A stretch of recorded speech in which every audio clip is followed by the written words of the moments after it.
Welcome to the Heal Your Hunger Show, where we get to the heart of why you overeat and how to stop. If you struggle with food and weight like I did, welcome home. Welcome everybody to the Heal Your Hunger Show. So happy to have you here. It is a great day to be alive. And this is going to be probably my shortest podcast to date. So you're welcome. By the way, if you're here at the Heal Your Hunger Show for the first time, welcome. Glad you're here. This is where we talk about the real stuff. Okay. No BS. No BS. We're getting down and dirty. Why we overeat and how to stop. Okay. So, for reals, we're not talking diets. We're not talking ketones. We're not talking, calories or whatever, gut microbiome. We are talking about the emotional causes of emotional eating and everything related to that. So welcome. If you haven't taken the quiz, by the way, the emotional eating quiz to find out if you're an emotional eater at all, maybe you're not, maybe you just landed here by some strange serendipity, which I don't believe there's any mistakes. But if you want to know if you're an emotional eater or a food addict, go to the Heal Your Hunger website, take the quiz, takes 3 minutes, and then you'll know for sure. You'll not only know, but you'll have your personalized score. Okay, so here's what I want to talk about. A lot of times in our culture, we want to make people feel good. We want to make people feel good. We want to say, oh, it's not that bad. It's okay, honey. You binged. Oh, you've put on some extra weight. It's okay. It's okay. Don't beat up yourself. Now, I say this too. Okay, so I don't want anybody beating up on themselves. But there's a difference between beating up on yourself and glossing over the gravity of the situation. Okay. And what I mean by that is there is definite benefit to getting real about what you're dealing with. If you're an emotional eater or a food addict or somewhere in between, take the quiz, and you have been struggling for over a decade with food and weight. Okay, because this is, it's not a one and done. If you've dieted, you've gained weight, you've dieted, you've gained weight, you've been on the roller coaster ride for at least 10 years, 5 years minimum, okay, 5 years or more, but most people, it's been more than 10 years. If that's you, if that describes you, if you've been up and down the scale, if you've struggled, if you've hurt, if you've hated your body, if you've worn different size pants and you have them all in your closet because you're hoping to get back to your skinny jeans, if you have health issues because of your eating, okay, if you have anything like bloating, inflammation, prediabetes, diabetes, sagging skin from eating too much sugar, if you have fatigue, mood issues, out of control emotions, metabolic syndrome, belly fat, weight gain, and, loss over and over again, roller coaster ride, yo-yo dieting, heart issues, gut issues, brain fog, depression, anxiety, self-hatred, self-esteem issues, self-confidence issues relating to your eating, your body size, your relationship with food, your secret of eating, your binge eating, your bulimia, anorexia, restrictive eating, obsessive thoughts about food. I mean, I could go on and on. Whatever it is, if you have disordered eating in some way and you've been on the roller coaster ride for roughly 10 years or more, multiplied by however many, how many decades has it actually been? This is a big deal. This is not a not big deal. Okay, to be really erudite. So this is a big deal. And if you don't do something, it will continue to be a big deal and it will get worse. It's progressive. It will get worse. All right. So I want to tell you this because everybody's just, somehow people with eating issues, they have amnesia where they act like it's not a big deal.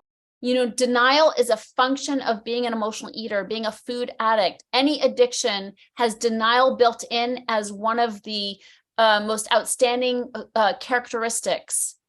And denial is not a river in Egypt. Denial means that you're acting like it ain't happening or that it ain't a big deal. And I'm here to say it is a big deal. It's a big deal, and you're minimizing it is keeping you stuck. And dare I say, keeping you in food hell. So I'm here to stop sugarcoating this thing. If you have been struggling with food and weight for many years, you are not going to get out of it unless you do something drastically different from what you've been doing. If you've been doing diets and exercise plans and things that are focused on the physical only, you're screwed, because 95% of all diets failed. You've got to go deeper. You have to deal with what's driving you to eat and your emotional dependence on food. And if you don't, you're going to be on that yo-yo dieting syndrome forever. It doesn't get better, friends. I have clients who have been struggling for literally decades. I mean, 10 years, 20 years, 30 years, 40 years, 50 years.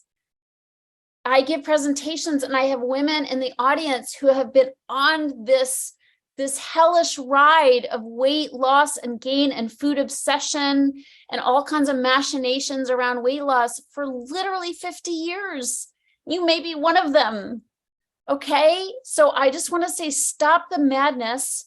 Stop doing what you've been doing. It's not working. Okay, it's not working. Stop acting like it's not a big deal. The worst thing you can say is it's okay. It doesn't matter. It matters. The quality of your life is drastically compromised if you're struggling with food and weight. I know, I've been there. I've been obsessed with food. I was just talking to a client today that when I used to binge and go into that dark place with food, I would become suicidal. I would be so addicted and so out of control and so secretive and hiding and going to this isolated place where I didn't want anyone to know what I was doing. And I was hiding what I was doing from people who loved me. I didn't want them to know how I was destroying myself and how hooked I was. So I was living in secrecy. Are you doing that? It's very dark. But I would do that to the point of wishing I could die. Wishing I could die. Okay, so I'm here to say, and if you're like, oh, I'm not that bad, fine. But if your health is compromised, if you have diabetes and you're acting like it, your eating isn't that bad, or you're okay with how you are, you're dying, you're dying on the installment plan. You may not be wanting to die, but you are, because you could be so much healthier right now and you're blowing it off. So I'm here to say there's a solution. The solution is not dieting. The solution and diet, I mean, you got to eat healthy, obviously. So you're not going to get there by eating hamburgers and French fries, but I'm just saying, focusing on food and weight is not where the solution lies. The solution lies on focusing on your stress, your sense of isolation, the personality traits that keep you on the hamster wheel of stress and activity and denying who you are, like not making peace with who you are, thinking you're the only one doing this, not accessing community with other people who get you and love you and understand you, because emotional eaters need to be among their kind. All right. So you're slowly dying if you aren't giving yourself the proper tools to heal. That's my message. Is that kind of depressing? On the one hand, yes. On the other hand, no. Thank God somebody's talking turkey about this thing. It's not okay. It's not like no big deal. It's not like, oh, I ate an extra cupcake. That's okay.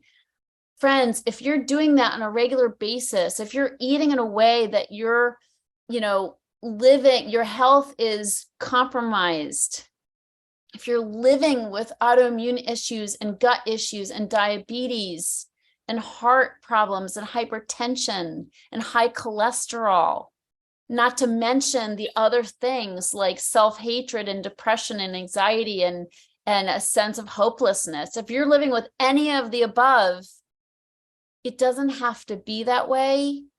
But in order to change, you got to get real about the fact that you are suffering. Stop glossing over it. Stop sugarcoating it. I mean, I talk to people all the time that, they want to do something about it, but then they're like, oh, but I have to remodel my kitchen. They don't want to invest in themselves. They don't want to spend money on getting help, real help. Okay. My program costs money. I don't work for free. But they're like, oh, I have to remodel my kitchen. And I just want to shake them.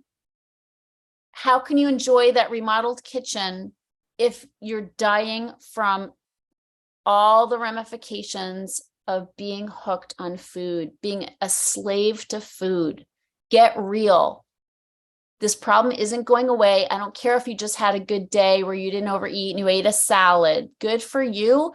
That's not a lasting solution, because it'll change in a heartbeat if you don't have a foundation, a healing foundation, where you have new ways to cope with your stress and with your emotions.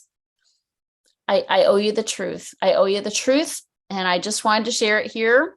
Some of you may think that's a little bold, a little brashy or brash. Like I'm kind of pushing the envelope here, and good, because I am. I want to wake you up, wake you out of your slumber of acting like it's all going to be okay. And it's all, you're doing fine. You're doing fine. You're not doing fine if you're killing yourself with food. You're not doing fine if your mobility is minimized because of carrying excess weight. It matters.